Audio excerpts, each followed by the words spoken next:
Hi, welcome to this module of occupational lung diseases with me.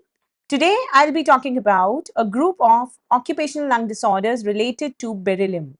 Beryllium is a very unique and special element on the periodic table because it is something that is very, very low molecular weight yet very strong. It has a very high tensile strength and it is being used a lot in modern industries and modern technology, whether it's from the aerospace, defense, satellites, or in the form of beautiful gemstones.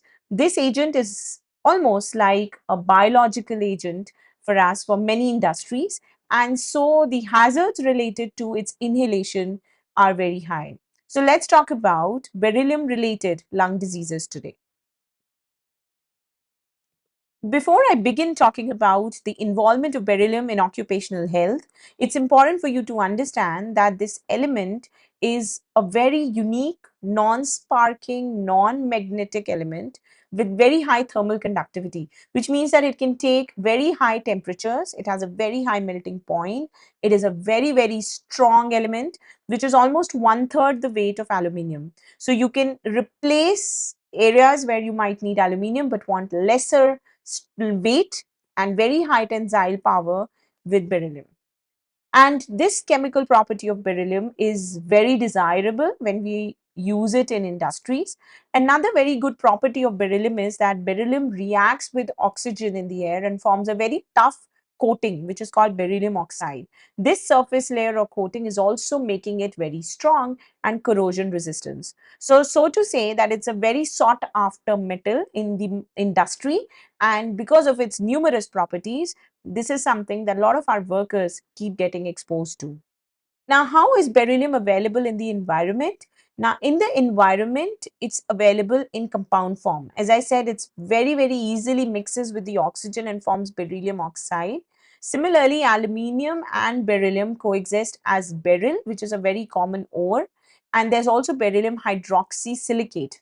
So, depending on the trace impurities which get trapped in these silicates and these ores, you can have beryllium mixing with a little chromium, you can have beryllium mixing with iron, and this is something that is important when we talk about jewelry industry because it gives different colors and different gemstones. So it has a unique property in which it is occurring in compound form with a lot of other elements and they may be intermixed. In the industry, like I briefed earlier, because of its elasticity, its very, very strong power, and because of its ability to mix into specialized alloys, you can have beryllium copper, which is used in aerospace. You can have beryllium aluminium. You can have compounds that are used with nickel alloys. You can have beryllium being used in airplane brakes. You can have beryllium being used in the balance wheels in a watch, in a tiny watch, or you can have beryllium being used along with electronics and lasers. We are practically using beryllium everywhere. And when we talk about its ubiquitous presence, somebody is walking down the street wearing a beautiful emerald ring.